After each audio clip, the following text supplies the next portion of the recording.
오늘부터 매주 수요일마다 만나보실 수 있는 코너입니다. 미래교육이 열리다 러너스.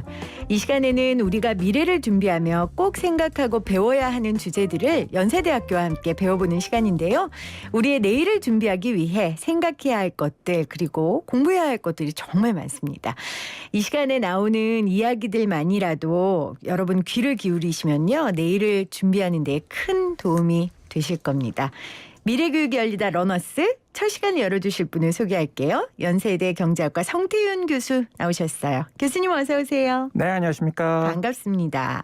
자, 미래를 준비하는 코너 러너스의 첫 손님으로 나오셨어요. 소감이 어떠세요? 무엇보다 큰 영광이고요. 제가 봉직하고 있는 연세대학교에서 온라인 교육 플랫폼을 구축해서 그 이름을 이제 러너스라고 만들었습니다. 지식을 공유하고 경험할 수 있는 일종의 열린 지식 공간이고요. 러닝 유비쿼터 스퀘어. 그래서 어디에나 존재하는 학습 광장이라는 뜻이고요. 그래서 네. 공간이나 시간의 제약 없이 접근하고 온라인, 오프라인 모든 존재상에서 학습할 수 있다. 이제 그런 의미로 만든 것이 되겠고요. 이런 같은 이름을 가지고 하는 코너에 나오게 돼서 영광입니다. 네, 지식을 공유하고 경험할 수 있는 교육 플랫폼을 이번에 이제 연세대학교에서 만들었고 제가 꼭 만든다는 소식을 듣고 또 연세대로 달려갔습니다. 그래서 네. 워낙 좋은 강의들이 많이 거기에 탑재돼 있어서 이슈앤피플에도 좀 같이 하자, 우리 같이 살자 이래가지고요. 이 코너를 기획하게 됐습니다. 자, 이 코너에서는 코로나19로 바뀐 미래에 대한 이야기를 좀 많이 나눌 텐데 교수님이 보시기에는 코로나19로 가장 맞이한 큰 변화? 어떤 게 있다고 생각하세요? 네, 가장 중요한 변화는 이렇습니다. 코로나19가 오기 전에도 흔히 4차 산업혁명 또는 디지털 전환이라는 이름의 경제 시스템의 대폭적인 변화가 이루어지고 있었습니다. 그래서 대면으로 이루어지는 것이 비대면으로도 가능하고요. 시간과 공간의 제약을 뛰어넘고 또 연결성의 기초에서 여러 활동들이 이루어지고 정보 처리 비용이 감소하고요.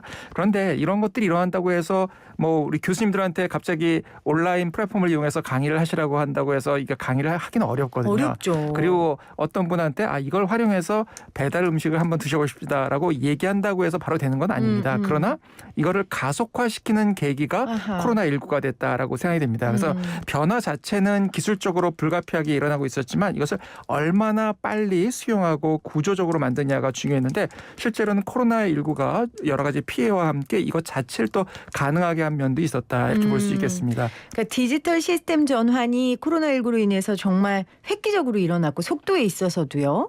안 할 수 없는 상황이 된 거죠. 네, 그렇습니다. 네, 그러니까 예를 들면 예전에는 교수님들이 이런 디지털 플랫폼 쓰시면 좀 얼리 어답터 분들이 하셨는데 지금은 다 해야 되잖아요. 그렇습니다. 매우 이제 젊은 교수님들이 가끔 하는 정도에 그렇죠. 그쳤는데 지금은 어느 정도 연세 있으신 교수님들도 모두 다 온라인을 활용해서 강의를 할 수 있고 웬만한 디지털 디바이스 등은 아주 용이하게 사용할 수 있도록 다 변화됐고요. 이런 변화가 가능하도록 만든 측면이 있다 이렇게 생각할 수 있겠습니다. 그 교수님은 이런 상황에 적응하시기가 어떠셨어요? 교수님 원래 얼리 어답터셨어요? 저는 사실 비교적 괜찮은 편이었습니다. 왜냐하면 제가 이제 이 코로나19 상황에서 강의를 교실에서 하기 어렵게 되니까 네. 제가 이제 특별한 앱을 이용해서 강의를 할 수 있는 방법을 만들어서 교수님들에게 이제 보여드렸거든요. 물론 이제 그 방법 디바이스 자체를 제가 만든 건 아니지만 그랬더니 교수님들이 많이 서로들 활용을 하시게 됐고요.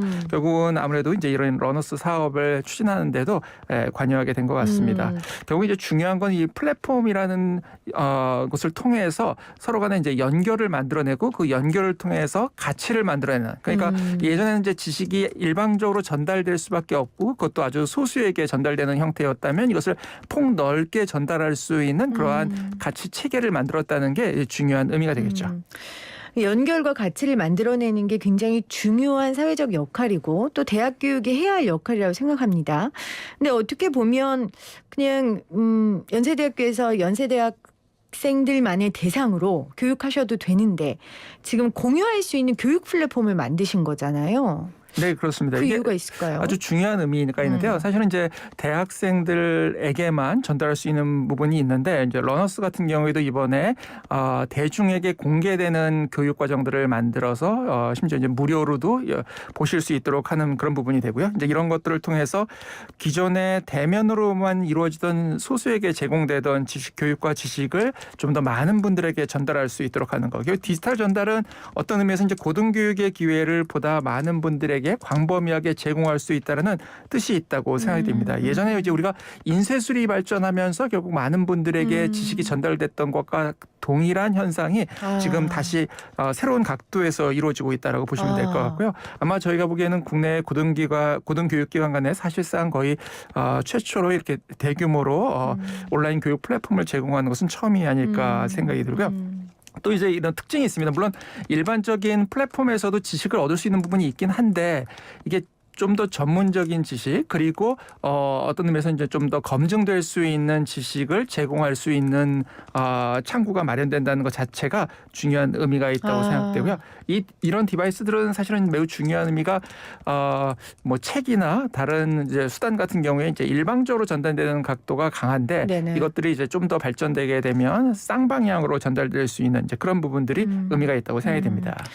말씀 중에 검증될 수 있는 창구가 중요하다라는 말씀이 굉장히 동의했어요. 뭐 앞서 어떤 한 유튜버 운영자들이 체포됐다는 소식도 전해드렸지만 우리가 플랫폼이 다양해지면서 많은 사람들이 많은 정보를 얻게 됐지만 사실 검증의 작업 과정이 많이 생략됐잖아요. 그렇습니다. 아주 중요한 포인트인데요. 왜냐하면 정보의 양은 늘어나는데 실제로 우리에게 유용하고 의미 있는 정보가 전달될 수 있도록 하는 것의 처리 비용은 오히려 더 늘어난 부분이 실제 있습니다. 네. 그래서 이제 그거를 대학의 공적인 영역에서 사회적인 책임의 역할을 한다라는 의미로 이러이러한 지식 가운데 뭐 우리가 좀 더 전달할 만한 것들은 제공을 해야 되겠다라고 생각하는 부분이 있고요. 이제 그런 것들을 보다 잘 할 수 있는 곳이 또 대학의 역할이 아닐까 생각이 들고 대학이 단지 소수 엘리트만을 위한 교육기관으로서의 역할에 그치는 것이 아니라 대중에게도 좀 더 그러한 차별화된 교육을 제공할 수 있는 즉 정보의 홍수 속에서 적절한 정보를 찾아내는 것을 통해 만들어진 부가가치를 전달하는 그런 역할을 할 수 있다는 데서 의미가 있다고 생각이 됩니다. 그 창구를 연세대학교와 YTN 라디오가 함께합니다. 여러분 저희가 이 코너를 통해서 여러 전문가들을 모시고 경제, 정치, 사회, 문화 우리 사회에 새롭게 등장한 이슈들, 가치들에 대한 이야기를 나눌 겁니다. 여러분 함께해 주시고요. 오늘은 또 경제학과 교수님이시니까 네. 경제 이야기를 좀 해보겠습니다. 경제는 쉽니다 이런 말 하잖아요 교수님. 뭐 코로나 시대에 경제 위축될 수밖에 없을 것 같은데 또 지표들 보면 그렇지 않은 것 같기도 하고요. 코로나 시대의 경제 상황을 정확하게 진단하려면 그냥 저희 같은 일반 대중들은 어떤 걸 봐야 됩니까? 저는 이렇게 말씀드리고 싶습니다. 코로나 시대의 가장 중요한 특징이 뭐냐. 코로나 문제가 발생했을 때 작년 초에 제가 어느 매체하고 인터뷰를 하면서 이런 이야기를 했었습니다. 이게 실제로는 경제에 상당한 영향을 줄 가능성이 있다. 그 이유는 사람들에게 주는 공포가 있다는 거죠. 어떤 공포냐 하면 내가 누군가를 만나서 어떤 활동을 하는 것이 목숨에 위험을 줄 수 있다는 거. 그래서 과거에도 이제 코로나19와 유사한 사태가 에볼라 형태로 그렇죠. 서아프리카에 발생했을 때 무역이 막히면서 즉 그렇죠. 다른 나라 사람들을 만나서 뭔가를 해야 되는데 이게 잘 안 되니까 엄청나게 경제 상황이 나빠졌단 말이죠. 그래서 저는 인간이 가지고 있는 이 중요한 지금 심리라는 표현을 쓰였는데 그중에 하나가 이 공포심이고요. 이 공포심을 만들어내는 중요한 것 중에 하나가 가격 변수의 움직임입니다. 그래서 주식 가격이 막 올라갈 때 좋은 거이기도 하지만 또 내가 느끼기에는 나는 주식 투자를 안 했는데 저분들만 이렇게 올라가는 거 아닐까. 또 상대적 박탈감. 그렇습니다. 또 부동산도 막 가격이 올라간단 말이죠. 또 가격이 폭락하기도 하고 이게 자체가 엄청난 영향을 주거든요. 그러니까 이건 비단 코로나 시대만은 아니지만 특히 코로나 시대와 같이 이 공포의 문제가 중요한 시대에 있어서는 가격이라는 변수가 아주 급격하게 변화하거나 그것이 오르는 방향이든 떨어지는 방향 이런 변수들이 있을 때 이제 그런 부분에 좀 더 주목해서 보시는 것이 중요한 것이 아닌가 이렇게 생각이 듭니다. 그러면서 저는 항상 이게 코로나 상황이었던 아니면 디지털 전환의 시대든 항상 우리가 인식해야 되는 부분이 있다고 하는데 그게 뭐냐하면 경제의 원칙 자체는 세상이 크게 바뀌지 않는다. 그게 뭐냐하면 수요와 공급이라는 거거든요. 네. 그러니까 다 누군가가 무엇을 원하고 있는지를 생각해내는 거. 이게 바로 수요고요. 누군가가 필요로 하는 것을 제공하는 거. 이게 공급이란 말이죠. 그러니까 이 수요와 공급이라는 개념을 기본적으로 이해해야만 우리가 삶을 살아가는데 매우 중요한 방향성을 제시받을 수 있다 이렇게 아하. 생각이 들고 그런 점에서 여러분들께서도 뭐 의사결정을 하실 때 뭐 투자를 하실 때 아니면 뭐 직장을 고를 때 또는 공부를 하게 될 때 항상 수요와 공급이라는 개념을 잊지 않으시는 게 중요하지 않을까 생각이 듭니다. 그러니까 결국 뭐 경제 상황이 어떻든 지금 우리가 둘러싸여 있는 환경이 어떻든 경제의 원칙, 이 수요와 공급은 변하지 않으니 그걸 기본으로 보되 뭐 공포와 상대적 박탈감 같은 그런 경제 심리도 함께 봐야 되고 또 가격 변수의 움직임을 봐야 된다. 네, 정확히 지적하셨고요. 제가 가르친 것보다 훨씬 더 명확하게 정리를 해주셨습니다. 원래 훌륭한 학생들은 이렇게 명확하게 정리를 노트 필기를 아주 잘하는데요. 정말로 그래요? 우리 진행자께서 잘 정리해 주신 것 같습니다. 아니 교수님하고 제가 지금 떨어져 앉아 있는데 네. 교수님 앞에 창가가 있잖아요. 네네. 제가 교수님 말씀 드리면서 꼭 이렇게 TV 브라운관이라고 하면 너무 옛날 사람 같으니까 컴퓨터 안에서 교수님이 진짜 러너스에서 저한테 막 강의하시는 그런 느낌이었어요. 네, 감사합니다. 네, 제가 또 잘 이해를 했네요. 찰떡같이 또 이해를 했네요. 네. 자, 제일 이 상황에서 안타까운 거 우리가 뭐 경제의 원칙 바뀌지 않는다, 공포, 상대적 박탈감 얘기는 했지만 부익부 빈익빈 현상이 지금 계속 굳건해지는 모습이에요. 이게 사실은 굉장히 마음 아프거든요. 네, 그렇습니다. 이 빈익빈 부익부 현상은 결국은 건전한 시장 경제, 건전한 자본주의가 발전해 나가는 것을 저해하는 요인이 될 수 있기 그렇죠. 때문에 이걸 어떻게 해소하느냐가 실제 중요하다고 생각합니다. 물론 이제 아주 생활이 어려우신 분들이나 빈곤계층에 대해서 지원하는 것은 물론 중요하고요. 그거 이상으로 실제로는 중요한 것이 어떻게 교육의 기회를 제공하고 이러한 빈익빈 부익부 시대 이런 경제 위기 시대에 살아남게 만들 것이냐. 거기에 핵심은 결국 이제 오늘 러너스 얘기도 했었지만 교육이라고 생각하는 거죠. 그래서 교육을 통해서 생존할 수 있는 경쟁력을 만들어내는 것이 이제 가장 중요하다고 생각하고요. 저희는 이제 이렇게 많이 생각합니다. 사람이 변화하고 사람이 그 변화 속에서 경쟁력을 갖추게 하려면 누구를 만나는지가 중요하다고 생각하죠. 우리가 만날 수 있는 사람들은 근데 어떻게 보면 비공식적으로 만나는 분들은 제한돼 있습니다. 그렇죠. 뭐 가족이라든지 아니면 자기가 근처에 있었던 친구라든지 그런데 이 교육기관에서 하는 매우 중요한 역할 중에 하나가 능력이 있고 또는 어느 정도의 지식을 같이 나눌 수 있는 사람들을 실제로는 한꺼번에 만날 수 있다는 게 매우 중요한 역할을 합니다. 그게 이제 고등교육기관에서 매우 중요한 역할을 했던 것이 사실이고요. 그런데 이런 이제 온라인 기반 교육 플랫폼을 통해서 그런 것들이 좀 더 확대될 수 있도록 만들어가는 거. 제가 보기엔 이것도 매우 중요하다고 생각됩니다. 그렇네요. 그걸 이제 경제학자들의 용어로는 스피로버라는 말을 씁니다. 그게 뭐냐하면 다른 사람이 잘 되는 게 나한테도 도움이 되도록 만드는 거거든요. 근데 옛날에는 이 스피로버가 말하자면 그 지리적으로 가까운 데서만 발생한다고 생각을 했습니다. 왜냐하면 그러지 않고는 서로 간에 접근성이 그렇습니다. 떨어지니까. 접근성이 떨어지면 좋은 것들을 나누기가 어렵게 그렇죠. 되는 거거든요. 그런데 이제 지금은 이 온라인 플랫폼이나 이 커넥티비티 연결성을 통해서 보다 멀리 떨어져 있는 사람에게도 만들어낼 수 있고 그걸 통해서 보다 많은 사람들에게 기회를 제공할 수 있다라는 이제 그런 개념들이 이제 보다 활발하게 되고 있고요. 아마 저희 학교에서 준비한 것도 이제 그런 개념에 입각해 있다라고 보시면 될 것 같습니다. 사실 코로나가 생기고 이 교육 불평등에 대한 문제를 많이 언론에서 지적했거든요. 그러니까 저도 아이를 키우는 엄마로서 이렇게 그 교육을 그러니까 온라인 교육을 시켜줄 수 없는 부모를 둔 아이들은 도태되는 거잖아요. 근데 그런 문제를 우리 연세대학교 같은 학교 또 정부가 고민을 했고 그래서 대안으로 이런 러너스 같은 온라인 플랫폼을 만드신 거네요. 네, 그렇습니다. 그래서 전문가적인 지식도 물론 있고요. 그 안에는 또 대중에게 저희가 제공하고 싶은 부분도 네. 있고 이제 이런 부분들이 같이 있다라고 보시면 네. 되겠습니다. 사실 우리 성태윤 교수님이 경제학 교수님이시기도 하시지만 또 연대 교무처장이어서 자꾸 제가 경제 질문하는데 결국은 러너스로 마무리되는 지금 이런 상황이 좀 발단을 했습니다. 여러분 이해를 해주시고요. 자, 다시 교수님 경제 이야기로 돌아와서 결국 경제 정책의 관건 아니겠습니까? 일단은 기준금리를 연 0.50%에서 지금 0.75%로 0.25%포인트 올렸어요.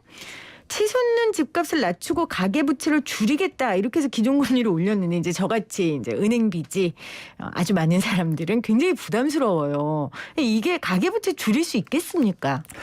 최근에 이제 금리를 올린 거는 크게 두 가지 이유가 있습니다. 네. 이제 첫 번째는 물가 상승률이 상당히 높아지고 있습니다. 연초에는 식료품 중심으로 좀 머물고 있었거든요. 이제 되게 이제 식료품 중심으로 물가가 오를 때는 정책을 특정한 식료품 공급을 강화하는 정책으로 좀 대응을 합니다. 그리고 이제 그게 효과가 있는데 문제는 전방위적으로 최근에는 물가가 오르기 시작을 하고 있고요. 생산자 물가 같은 경우에는 거의 기록적인 수준으로 이미 올라 있습니다. 이렇게 되면 되게 어떤 처방을 써야 되냐 하면 유동성을 흡수한다라고 이제 저희들 용어로 경제학자들 용어로 표현을 하는데 이제 결국 이제 금리를 인상을 할 수밖에 없는 거죠.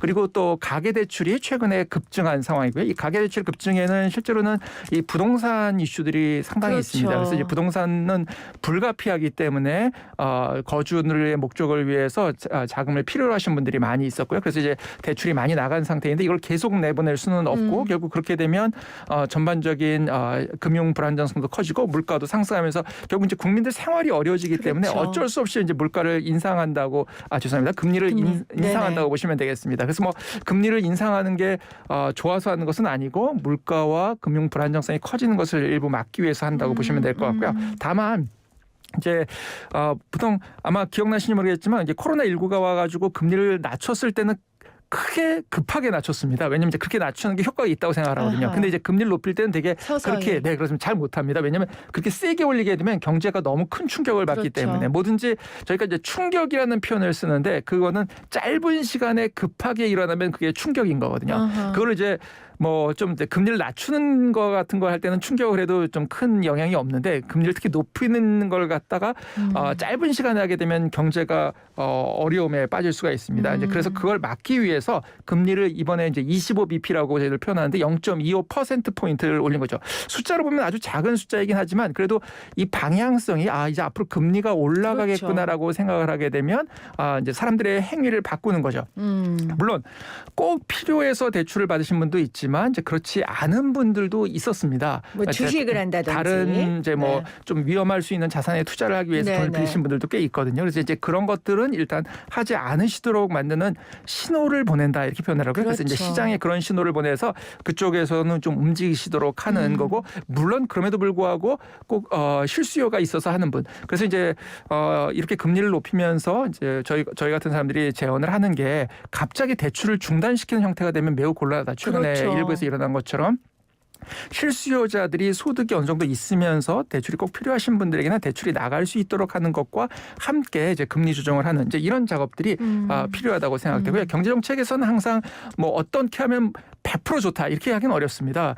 뭐 약도 쓰다 보면은 좀 안 좋은 부분이 분명히 있단 말이죠. 그래서 정책이라는 것도 다만 전반적으로 지금 어떻게 하는 것이 좋으냐. 그러니까 금리를 올리는 건 선하고 뭐 낮추는 건 악하고 이런 것도 아니고요. 낮춘다고 좋은 것도 아니고 그 상황에 맞게 이제 처방을 해야 되고 그 상황을 알기 위해서 여러 경제 변수들을 보면서 판단하는 것이 되겠습니다. 상황에 맞춰서 금리를 조정해야 되는데 지금 현재 상황이 생산자 물가, 소비자 물가 너무 올랐고 물가 조정할 필요가 있고 또 하나는 지금 유동성 자금이 너무 많기 때문에 금리를 올릴 수밖에 없는 상황이다. 이렇게 정리를 해 주셨어요. 근데 사실은 코로나19 이후에 이 과잉 유동성 이슈가 계속해서 와 있고 지금도 그렇다고 해서 이 이슈가 존재한다고 생각하시는 거죠? 네, 그렇습니다. 지금 특히 문제가 되는 건 이제 우리도 금리 조정을 시작했는데 미국에서 테이퍼링이라는 이름으로 이제 미국은 금리가 지금 0%로 가 있기 때문에 지금 당장 조정하지는 않을 것으로 보이고 양적 완화라는 이름으로 추가적으로 유동성을 은행들에게 금융계에다가 넣어주는 게 있었습니다. 이제 그걸 이제 더 이상 안 하겠다고 하게 되면 미국을 비롯해서 이제 다른 나라들 특히 이러한 준비가 되어 있지 않은 이제 금리를 조금씩 올릴 준비가 되어 있지 않은 국가들은 상당한 타격을 입을 가능성이 있다고 생각하고요. 그게 과거에 미국에서 금리를 올리던 시기에 흔히 발생했던 일입니다. 그래서 이걸 이제 뭐 신흥국 긴축 발작이다 이런 표현을 쓰기도 하는데 이제 이런 신흥국 긴축 발작이 일어나지 않도록 하기 위해서도 미리미리 대비를 해야 돼서 이제 그런 금리 조정이 이루어지고 있다고 보시면 되겠습니다. 네. 지금 5780님도 일주일에 한 번씩 마트장 보는데 지난 주말 마트 가서 깜짝 놀랐어요. 모든 가격이 2배 이상 올랐어요.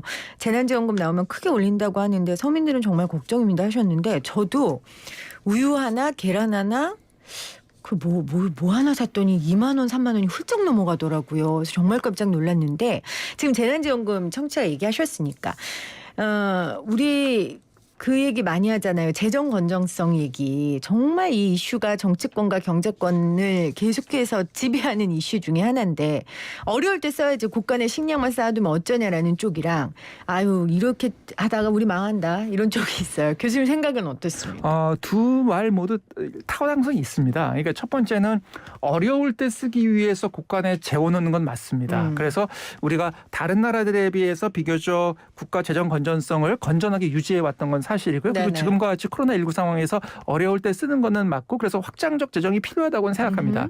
근데 이제 확장적 재정이 필요하다는 데는 동의하지만 또 한쪽에서 얘기한 것처럼 이렇게 함부로 쓰면 되냐. 이것도 사실은 우리가 좀 생각해 봐야 될 문제입니다. 왜냐하면 재정을 확장해서 쓰는 거는 맞는데 정말로 필요한 분들과 생활이 어려운 분들에 집중해서 쓰는 거하고 그렇지 않은 사업들에다가 나눠주는 거하고는 상당히 다르거든요. 그래서 지금 재정 위기 국가들 이제 계속 재정 위기에 빠지고 이게 반복되고 어려움에 처하고 이런 국가들이 있는데 이런 국가들도 옛날에는 우리 못지않게 재정이 건전했었습니다, 사실은. 네네. 근데 이게 재정이 악화되는데 순식간에 악화됐거든요. 그래서 급격하게 악화되고 그 이후에는 회복을 못하면서 반복적인 재정 위기 국가들이 돼버립니다. 그래서 이제 이런 거를 막기 위해서 우리가 어려울 때 쓰는 건 맞는데 쓰더라도 정말로 잘 써야 된다라는 개념이고요. 잘 쓴다는 개념은 뭐냐면 정말로 어려운 사람, 피해를 입은 사람, 취약한 분들 이런 분들한테 쓰도록 하고 그리고 실제로 그렇게 하는 게 경제 전반의 효과도 더 높다 이렇게 평가하는 것이 되겠습니다. 그렇군요. 그러니까 재난지원은 선택적 집중을 해야 하고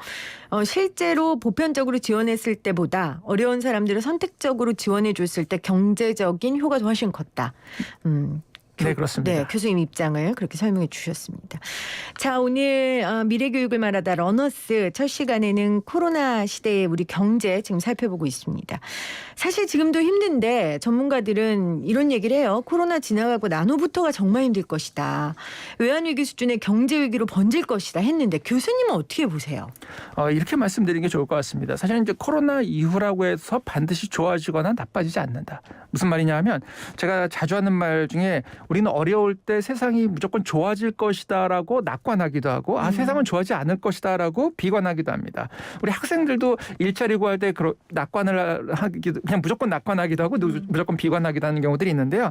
이 두 가지 모두 다 저는 세상을 개선하지 못한다고 생각하거든요. 결국은 현재 우리 상황이 어렵다면 어떤 파트가 어려운가를 진단하고 그 어려운 파트에 맞게 냉철하게 대응하는 게 필요한 거죠. 지금 예를 들면 가장 어려운 부분이 제가 보기에는 특히 청년들이나 젊은 분들이 일자리가 공급되지 않는 거거든요. 맞아요. 그럼 어떻게 하면 그 일자리가 제공되도록 만들 것인가 그리고 그 원인은 무엇인가 경제적인 이유가 있다면 그걸 찾아내서 우리가 좀 고쳐보려고 하는 거 이제 이런 방식으로 접근하는 게 중요하다고 생각하고요. 이제 거기에도 아까 처음에 말씀드린 것처럼 결국은 수요와 공급이라는 원칙 그러니까 정말로 사람들이 필요로 하는 분들을 우리가 일자리에 맞는 분들을 공급해주고 있는가 우리는 대학의 역할에도 있는 부분이고요. 또 기업들이 사람들을 필요로 하도록 만들어주고 있는가.